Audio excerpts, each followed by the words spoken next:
السلام عليكم، اهلا بيكم في مطبخ مصريه. تعالوا نعملوا غدانا النهارده الجمعه. هنعمله لحمه بارده او العرق الفيتو او اللحمه الروستو. حطيت معلقتين سمنه. طبعا مش عارفه اقلب عشان بصور، المهم هقلب بعد التصوير. وزيت، ولفيته كده. انا اللي ربطت بالرباط كده وخليته كده ايه، حاجه عظمه. طيب نعمل ايه؟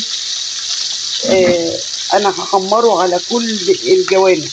فقبل ما احمره احط له بقى ايه بهاراته، اللي هي عباره عن بهارات لحمه، فلفل اسمر وكركم. هو هيمر بشويه مراحل معايا. خليكم معايا، كملوا الفيديو للاخر ونشوف هنعمل ايه في العرق الرز. طيب هو كده اتحمر على جميع الجهات، ولازم النار تبقى عاليه علشان يحتفظ بالسوائل جواه. طب انا هعمل ايه بقى دلوقتي؟ انا هحط ميه سخنه. هو العرق ده حوالي كيلو 200، مش كبير، بس يعني اقول لكم ليه رفيع كده، لان انا اللي مطلعاه. يعني كان الجزار جايب لي اللحمه في العيد زي ما هي، فانا اللي حاولت اطلعه. مش عارفه بقى، طلع رفيع مني. هو كان بيجيب لي 2، معرفش التاني بقى انا قطعته لحمه ولا ايه. انا مش جزاره برضو.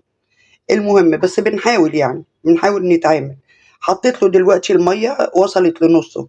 هغطيه بورق فويل واسيبه بقى على نار هاديه ياخد ويدي. وليه تكمله مراحل تانية. كملي معايا الفيديو للنهايه وهنشوف عرق الفليتو القمر ده هيبقى عامل ازاي. كده اللحمه استوت وكشت بقى وكشت يعني تمام. وحطيت سكينه فيها، لقيتها الحمد لله استوت. احط لها ايه بقى دلوقتي؟ الملح وورق لورا. شموا بقى الريحه يا جماعه. لسه في مكونات تانية هنحطها، تابعي معايا الفيديو. طيب احنا دلوقتي هنحط ايه بقى؟ هنحط خضار. انا حطيت الخضار في الاخر علشان مش عايزاه يتهري.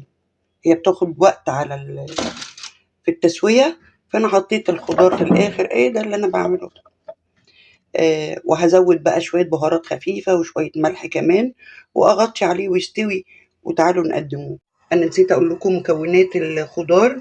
انا حاطه كوسه ومقطعاها سميكه، وجزر وبطاطس، وحاطه بصلتين كبار، وحاطه معلقه توم مفروم. شموا بقى الريحه، يعني اللي داخل من باب الشقه هيتجنن.